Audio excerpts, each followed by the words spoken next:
I'd like to just tell you a little bit about what I do, because I know a lot of people have some questions for me, and just so I can just give you some information to start with. Again, my name is Dr. Peggy Policastro. I'm a registered dietitian. I've been here at Rutgers for 23 years, and I'm also on the academic side. So my hat with dining is as a nutrition specialist, and then my academic side is I do research on behavioral nutrition. So I feed your kids and I try to figure out why they eat what they do.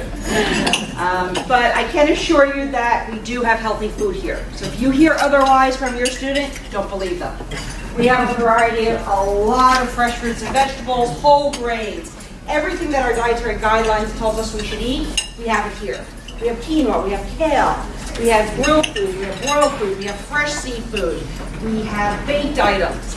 Everything in your mind that constitutes something as being healthy, we have it here. Sometimes with students, what I find, they just don't know where things are. So we do a lot of education. Myself and my healthy dining team put out weekly newsletters to educate. We do nutrition booths in the dining halls. But mostly we're here to answer students' questions, to show them around the dining hall. As you saw the storerooms today, you became educated. We want to do the same thing for your student. If they have any questions, they're not sure about things, send them our way, and we'll tell them about what's going on. Some of you will start to ask me some questions about special dietary needs.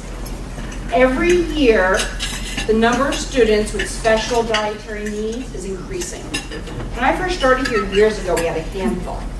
This year alone, I had 1,300 students that identified as having a special dietary need. And this can range from anything from a food allergy, single allergy, multiple allergies, celiac, gluten intolerance. It can even include veganism, vegetarianism, and some religious considerations as well. As I say, you send us anyone, we can feed them. Doesn't matter what combination you give to us, we have the capability of individualizing their diet. So if a student has a special dietary need, when they're signing up for their meal plan and where they're living on campus, we call it a board plan, there's something they check off to say, I have a special diet. And then every single one of those students I get a list of, and every student gets an individual email saying, you indicated you have a special diet, here's some information, meet with me. And then we set up meetings. Students that have severe nutritional issues, we've developed a program unlike anything else that's out there called a text-to-order program. Students go online, they see what we're offering, and then we change that to match their diet, and they text us what their food order is. We get their text order, it comes to us as an email. It's called text-to-email. It comes to us an email, we text them back, they come in, they ask for a dining hall manager, they pick up their food, they eat with their friends. Or if they want it for takeout, they can get it that way too. So say for dinner tonight we're offering a salmon with a cream sauce, and you have celiac disease. You can't have cream sauce, has flour in it. We can make you that salmon, you'll text us, I want to have plain salmon with some sauteed peppers on top. We'll make that for you. You'll text us, you'll tell us what time you're coming in, you'll tell us what your food allergy is. We'll have that for you when you show up. So even though they serve 40,000 students a week at a dining hall, we will individually prepare foods for one person. And we do it all the time, every single day. So as I said, some of you were asking me, my son, my daughter has a food allergy, should she come here or should he come here? Definitely, we can handle it. And I've been in the food business between everyone here, we get it. Sometimes we go to restaurants, someone has celiac disease, they order a salad, they come with croutons, they pull the croutons off and they hand it back to you. We know you can't do that. That's contact we have to be careful of. Every single time we deal with a student that has a special diet, we pull out separate plates, separate pans, separate utensils, and make things specifically for that student. We plate it, we label it, we make sure that only the student that's supposed to get that item will get it. We understand how important it is for your kids to be healthy. We don't want them to get sick by the food, but at the same time, we want to make this the thing they least think about. We want to make it as seamless as possible. They can eat with their friends, they can go to takeout, they can eat in any dining hall, it's not restricted, because we understand what to do for any special diets. That's my little spiel, so again, we'll answer some questions. Is that everything? Yes? There's been a lot of news reports about let it be awarded. And it's been in various school districts and colleges like Rowan. This semester is having a problem. And I was wondering, when was the last time Rutgers has tested the water on all of its campuses and what their leaks are? That would be a question for utilities. We don't know of any issue. We do filter all of our water coming in. All units have filters, but I don't know, that'd be a question for facilities and the utility department that actually handles that. I'm not sure. Yes. Can you tell us about each of your backgrounds, like how you came to your experience and expertise in food service? Sure. I went to. Both of you. Sure. You want to start? You want me to start? No, I'll start. Okay, yeah. My background is Greek. A lot of Greeks are in the food business, so naturally I kind of grew up in the business and worked in restaurants when I was young. At about 12 years old, I kind of knew I wanted to be in the food business, so naturally I went that way. Ended up coming to school here on a full football scholarship, so that kind of derailed me a little bit. I played football, and then when I graduated, I went to the CIA, which is the Culinary Institute of America. Graduated from there, worked around the country, and then found my way back here at some point. I grew up in New Jersey. I went to University of Delaware for my undergraduate degree in nutritional sciences and dietetics. From there, I did an internship to become a registered dietitian. I worked in a hospital right up the road, St. Peter's Medical Center, for a few years and started my master's degree. And at that point, I came over to Rutgers and was recruited by Dining Services to work with Healthy Dining Team to teach students how to eat healthy here. And finished up my master's, was recruited then to also work with academia, Department of Nutritional Sciences, but stayed with dining, continued education for classes at the Culinary Institute of America, working with the chefs here as well. And then 4 or 5 years ago, I decided to go back for my PhD.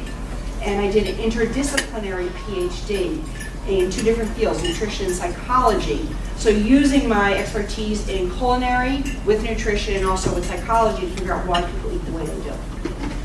Besides just Nick and I, though, every chef here has formal culinary training. Some of our cooks will start as a lower level that don't have training, but they work alongside chefs that have specialized culinary training from the Culinary Institute, from Johnson & Wales. So we have, how many chefs? 13 chefs, I think? Yeah, and we get chefs from all over. This business at Rutgers, it allows you actually to have quality of life. A lot of us came from the business where you're working 70 plus hours a week, 1 day off a week, no vacation, so you get burned out. And naturally, we get really, really good chefs, very talented people that have gotten burned out, and they come to us, and we get lucky, we hire them, and they're very happy working there, every other weekend and 1 day off a week, and having vacation time, and having Christmas off, and having New Year's off, and things like that. One of our chefs worked with the Frog and the Peach before coming here. Another chef of ours came from Wegmans, and then our pastry chef came from Tavern Greens. We've got a lot of very, very talent here, experienced, yeah. Really nice. which allows us to do a lot. So we have capabilities. If I don't know something, odds are another chef does. Yes, yes, and then yes. Have you ever had a student who was allergic to peanuts? Oh, many. That's why, peanuts is one of the big 8 allergies. Peanuts and tree nuts. So we don't use any peanut oil in-house, so that helps a lot. However, there's peanuts here because of peanut butter. And so I work with a student, and depending on how severe it is, what I find with students is some, you can have an allergic reaction just from airborne. You can have it if it touches you, or if you eat it. And so depending on how severe it is, will determine what we do. Sometimes we have to individually prepare their foods for them. Sometimes we just teach them about where in the dining hall to stay away from. Don't have any baked goods. Stay away from the ice creams because the scoops are used for various ice creams. Stay away from some of the cereals. We separate out in the dining hall cereals that have nuts in it and ones that don't. Because we have so many students we serve, we can't take foods away. We can educate about how to avoid them. So you may hear, maybe when your kids were in high school, they had nut-free tables, maybe back in grammar school. We can't do that here. We can't take away peanuts, peanut butter, etc. But we can teach students how to avoid those areas or individually prepare the foods. Yes, someone over here. Yes. Oh, yes. Hi, my name's Joanne. Hi, Joanne. And I was just interested with what you said about you studied why people eat the way they do. Mm-hmm. Can you just briefly tell us a little bit about why we do? Especially our students here, like a 19-year-old young man. My son is 19. Sure. You hear about the freshman 15. I actually did a study. They don't gain 15,000 first year. They gain somewhere around 6, but they gain it 4 years. That's what we're finding. Because what they do is, think about it. You entered a buffet tonight. This is one reason why we eat too much sometimes. You enter a buffet. The more food options that you have, the more you're going to eat. Because you have a little bit of this, a little bit of this, a little bit of this. We don't gain weight because every day we eat enormous amounts of food. We gain weight because every day we maybe have 150 calories more than we need. So it creeps up over time. So what I find with students, especially when they first come in, you saw how it was downstairs. Loads of food, so much variety. So they tend to take a lot of different foods. And so what our job then is to look at how we place certain foods. If you notice, we have that nice big salad bar when you first come in. So if you're hungry, hopefully your eye will go to there. Make sure that the fruits and vegetables that we're offering are bright, they look fresh, they look appetizing. Make sure that we have readily available whole grain foods that are up front and putting maybe the white bread foods in the back. So it's about sometimes how things are set up in the dining hall as to why we eat as we do. Sometimes it could be that the way the line is set up. Whatever's first, students may go to more. So maybe we want to put foods first that have a little bit more health benefit to it. So all my research is dealing with that type of thing.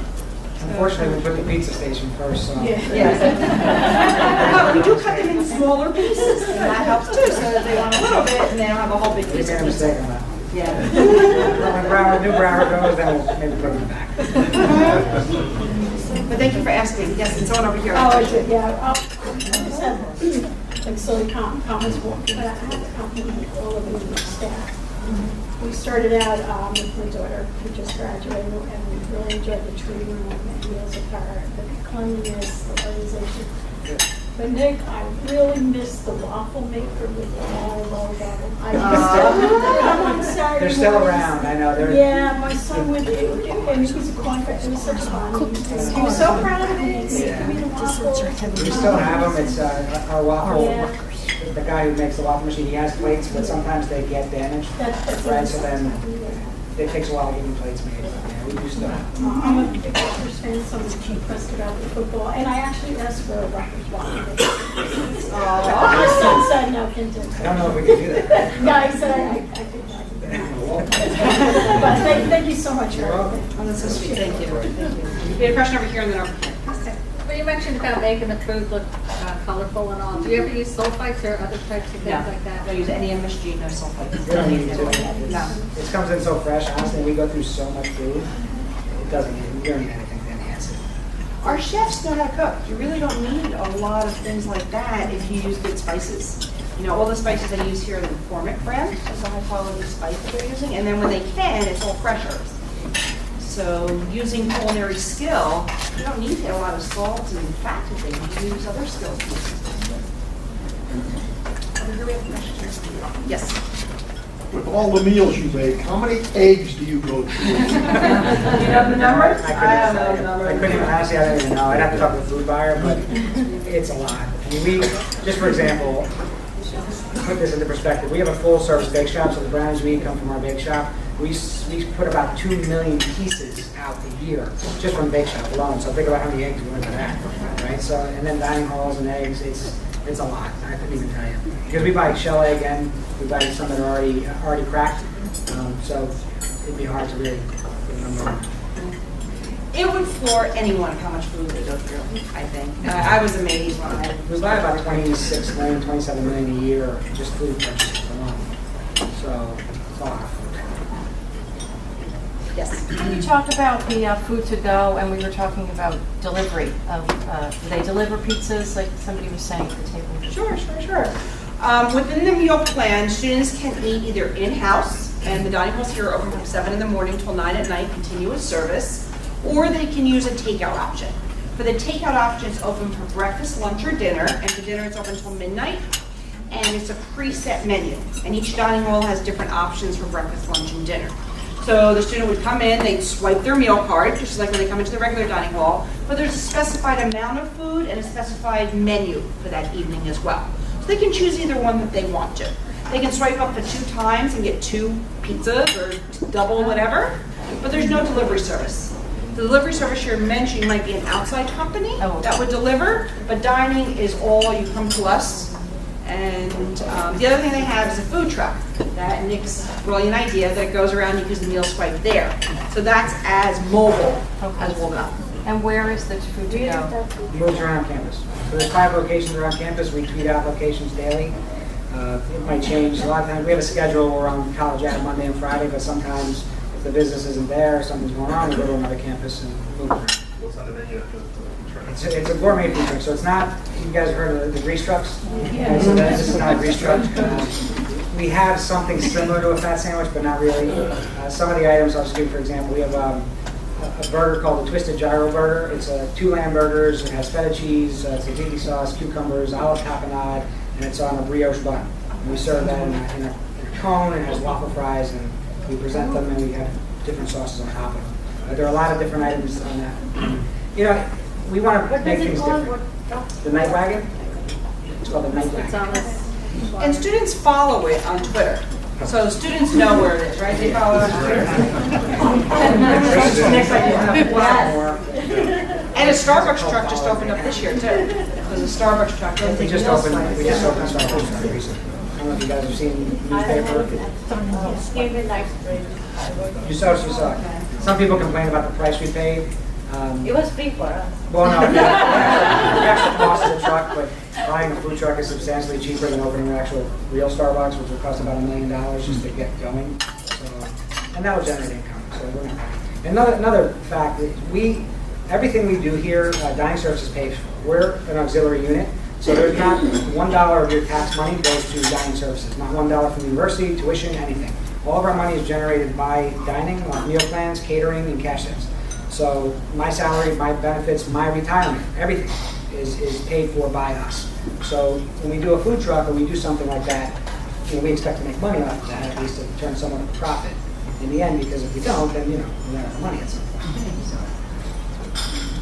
Yes. Just to follow up on the question, where is the takeout service? Is it right in the dining hall? Yep, it's a part of the dining hall. Here in this building, it's on the side of the building. Each dining hall has a specific area for takeout, and the student would go into there and swipe their meal card and get the food.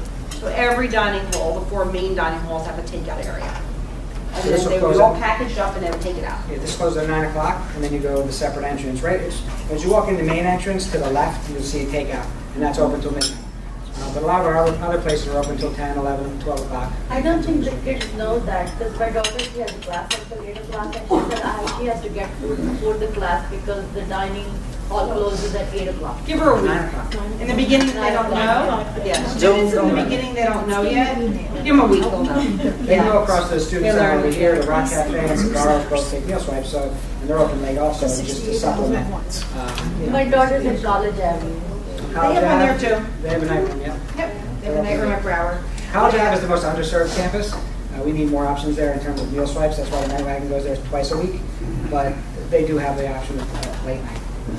In the night Night Wagon? Yes. Night Wagon. Meal swipe. Yeah. Oh, Usually meal. Now, the Night Wagon, we serve about a sandwich a minute when we're really moving. So if you're the 60th person in line, it's going to take you an hour to get your food in. I don't know why they wait, but they wait. They wait an hour for food. So we can't serve that many. We may only do 400 to 500 students a day. do you do football games? No, the president commandeers the truck for football games. He takes it. So it's at his tent. It's okay. Our problem with the football game is with that many students, or that many fans, we wouldn't be able to resupply the truck. It's just too many. So if I want to serve 500 people at a clip, it would be, we run out of food in no time.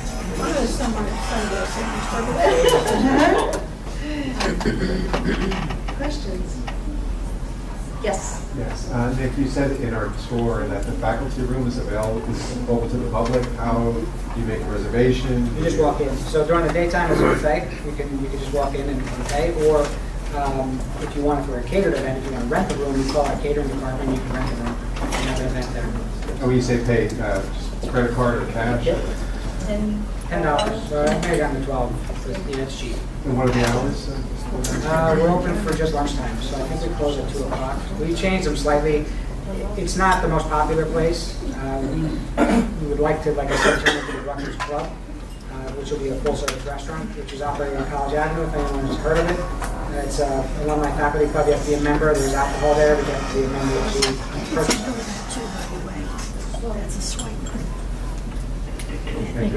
So each campus has a faculty area, staff area, but they're all open. That's dinosaur what you're talking about. The Rutgers Club? The one in here, that. Yeah, the club room. The club room. Yeah. I'm pretty sure we close at 2 o'clock. It's just a Oh, so lunch. it's just lunch? Yeah, it's just lunch. No breakfast. And it opens like at 11? Till. It opens at 11? Yes, it's a short period. Faculty, staff, are friends. A lot of times there's business meetings that'll go on or lunch meetings that are there mostly. We don't get as many people from the outside because it's only open during lunch. Have you toured the plaza? Has everyone gone to the plaza to see Henry's Diner? That's operated by us. I used to own a diner also, and we wanted a diner, so I gave him a diner. It's a Rutgers diner. It's a Rutgers diner. Can you swipe, can you use it? And that's another issue. We only have 125 seats, so if I had meal swipes in there, if you wanted to go eat, you'd never do it. You'd never do it. So some places we just can't do it. Kilmer's Market also, we operate, we can meal swipe there. Students meal swipe for sandwiches. And the retail operations, we get a set amount of food. So they're allowed to have a center of the plate item, which could be a sandwich or a salad. They get a side and a beverage for one meal swipe. And it's a good amount of food. We try to give them enough for that one meal swipe. We know that the value for them is eating here. You know, it's priced to eat all you can eat. But students like the option to go to a retail operation, and we do give them a large amount. Kilmer's Market. And we also operate Starbucks. I have a question. How is it determined, we've eaten a lot of times at Henry's Diner, but how is it determined on, like, the move-in day? It wasn't open. Like, how is it determined when it's open and when it's not? We set those hours. We know on previous years it's not busy. We just do nothing. We lose a lot of money on those days because you think people would use it, but they're so busy moving in, and they just don't. Starbucks is busy. They want coffee, but we don't. We just don't on those days. Now we're open, 7 days a week. We'll be open straight through till Christmas vacation. Very good food there. Thank you. Good value. It's a lot of food, right? I missed the location of this place.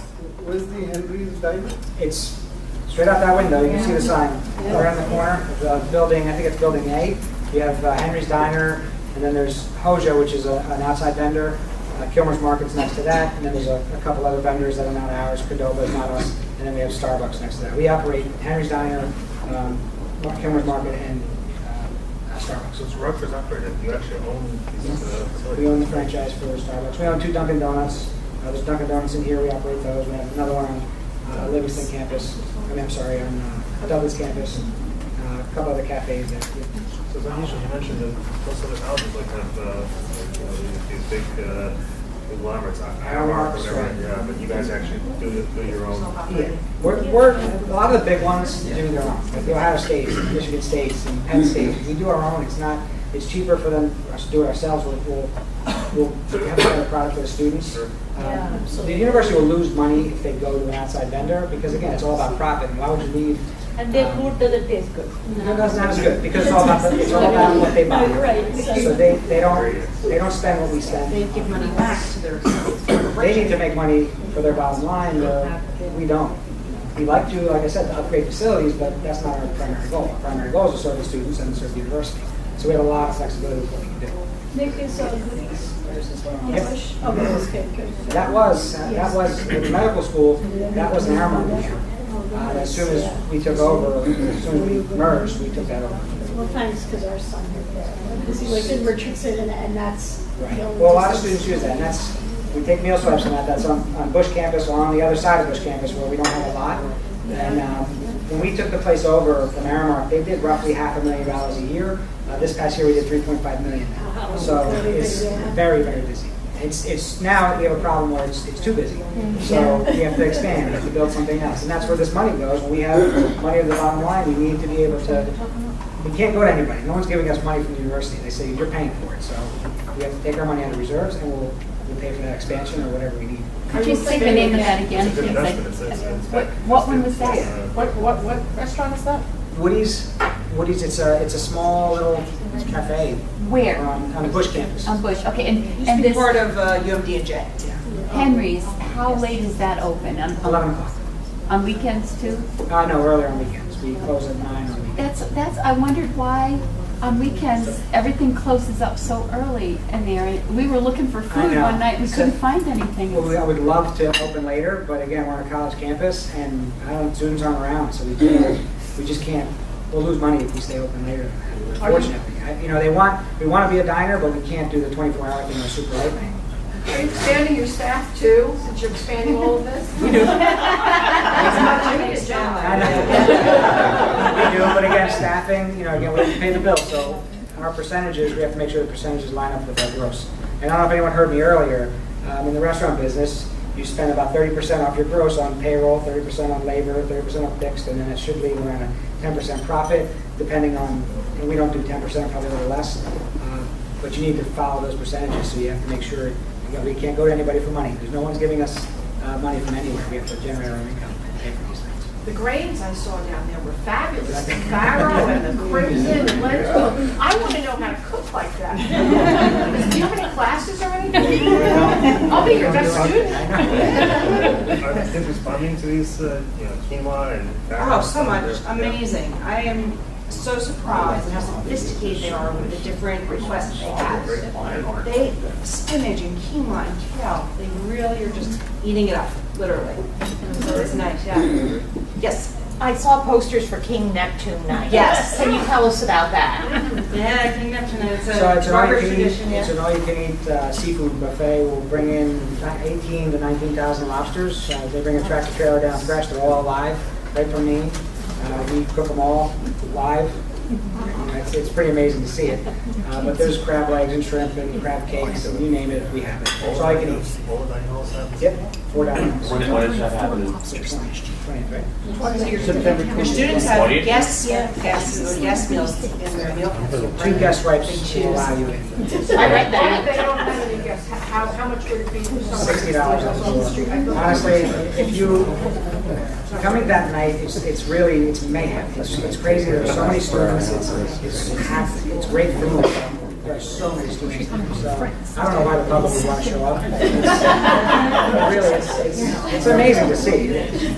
Some of these students remember forever. They came to King Neptune Night, they caught lobsters. You see pictures of mounds of lobsters in the picture. Wow, it's fun for them. And they don't leave, and then we have lines at the door also. So that's another problem. Is that this first come and first serve? Well, up until 9 at night. Just walk up to the door. Should we get here too? Yeah. You'd be surprised, people do. This is not the dining hall you want to go to, because we can't fit. It's great. Broward, go to Broward. Yeah, Bush is big. They can absorb it. This one's hard to feed everybody. It's funny, this year we'll do they probably do the most meals per week, but they do the least amount of meals on Neptune night, because we don't have enough seats. So that's what nobody leaves.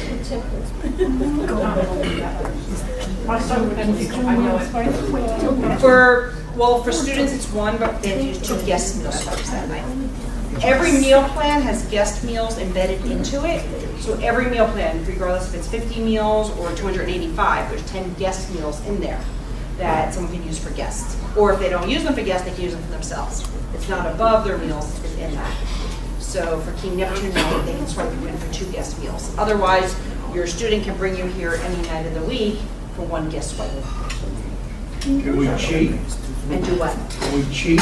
Sneak in another? We'll get you. No sneaking in. Yes. This campus, a part of the dining hall, you name it a movie cafe. Yes. You have something else besides, because here in Livingston you have, many options. What happens? So we know we need to expand. Livingston used to be the worst. You guys are seeing it now. When I went to school here, there was nothing here. There was a parking lot up there. Nobody came to Livingston. You left Livingston, right? You came back to watch a basketball game, but you got off campus. So their master plan, they wanted to renovate this whole space, and they did. It's beautiful, but every campus has some type of master plan. It's just going to take time to get there. And as the university grows and they build more dorms, it puts more pressure on us to be able to service the students. So we're trying to find ways to, not have steam valves so students can go and use the meal plans other places. Anyone here have a child that is on the Cook Douglas campus? It's over there. So you have Nelson Dining Hall over there. You have the Cook Cafe over there. Anyone been to the new building Harvest?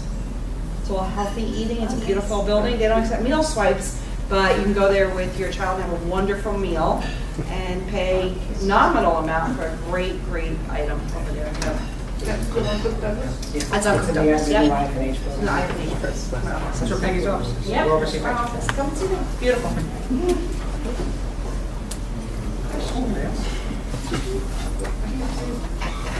Yes. Besides King Neptune, what other special events do you have in dining? Sure. Every month. Yeah, every month there's a different one. So we have King Neptune is the first start-off one. There's a homecoming one that corresponds with homecoming football. There's a fall festival one. There's always our famous Thanksgiving meal. That's the Thursday before Thanksgiving. That's my favorite of the year. There's a holiday meal the Thursday or Wednesday before the last day of the semester.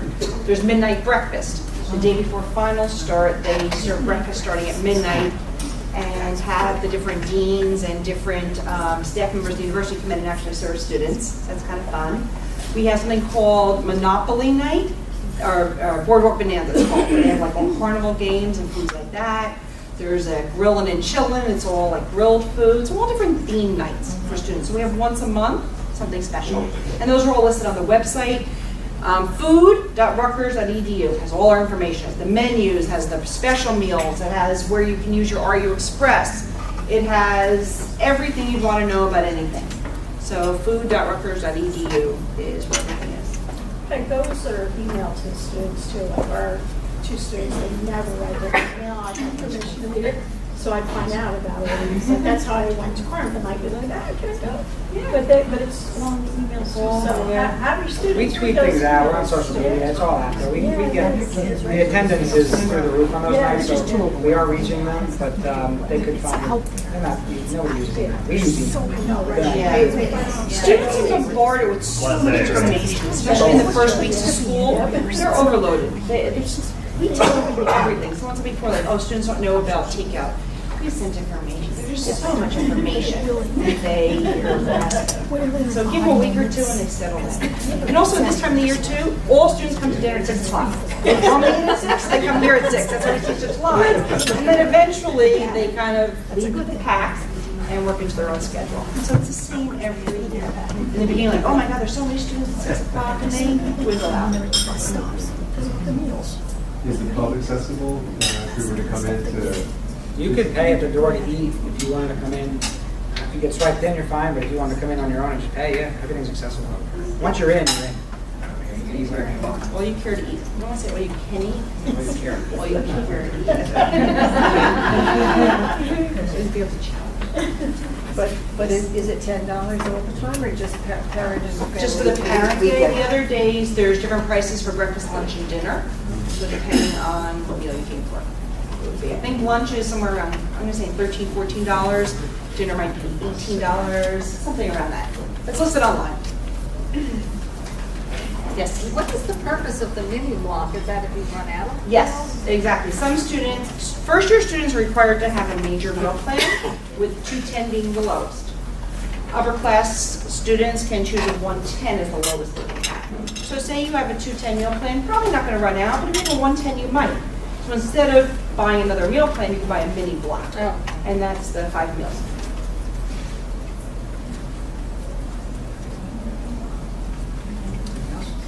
Is there any way that you check, after 2 months, how many meals they have? Every time they swipe in, it tells them how many they have. They can tell you. Yep. I think go online also. Yeah, so running balance. But every single time they swipe in, it'll tell them exactly how many meals they have. So that way they should be less than. The 210 meal plan that first year students usually have is 2 meals a day. The 110 meal plan that upper class students usually have is around 1 meal a day. So it's not the 3 meals a day. 285 is the 3 meals a day. Students don't eat here 3 times a day. They just don't. So usually the 210 is fine. But it's really a block for the semester, right? Correct. It's not like a number per week. No, they can eat them all in 1 week, and then it used to be like. When I did with school, you get so many per week. Yeah. You don't eat those, that happens. You're not going to eat those.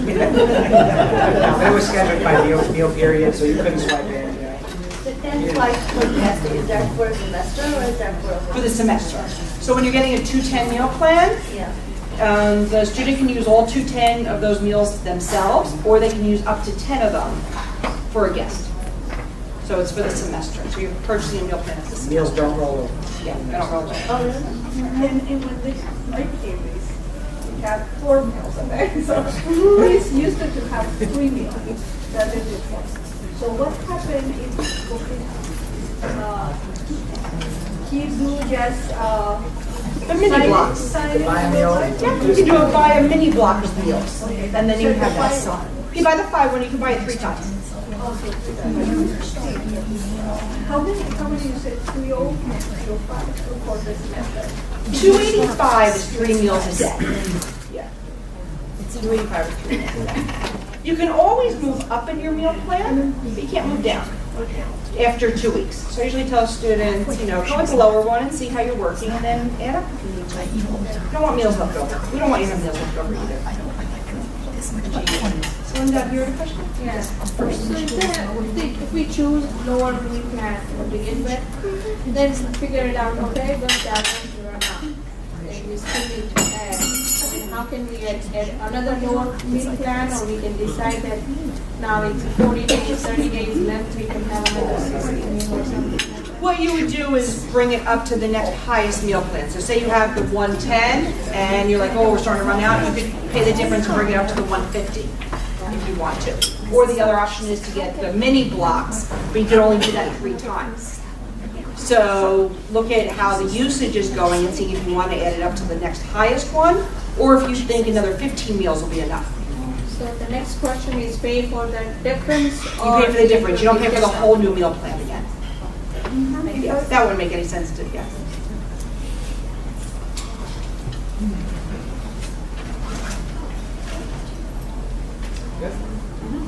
Thank you so much for your attention tonight, and if you have questions,